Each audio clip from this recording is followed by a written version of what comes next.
عربوں میں دو رائے ہے. بعض لوگ کہتے ہیں کہ بیوی موٹی تازی اچھی ہے، وہ یہی کہتے ہیں کہ سفینہ لمبی چوڑی ہو تو سامان زیادہ اٹھائے گی. اور بعض کا خیال یہ ہے کہ نہیں، عورت دبلی پتلی اچھی ہے. محفف قلت له انتصر ومحفف کالغصن، غصن کہتے شاخ کو. یہ کبھی نظریہ ہے. پشتوں میں بھی کہتے ہیں کہ پتلی ہونا چاہیے. پیزوان میرا کہے کم بختہ دا سے تعویگم لکلختہ. اللہ اکبر. شاخ گل جھوم کر گلزار میں سیدھی جو ہوئی. دیکھو شاخ کے ساتھ تشبیہ ہے.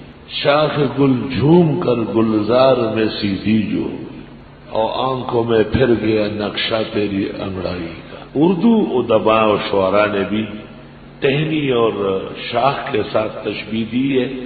علامت ہے کہ عورت دبلی پتلی اچھی ہے.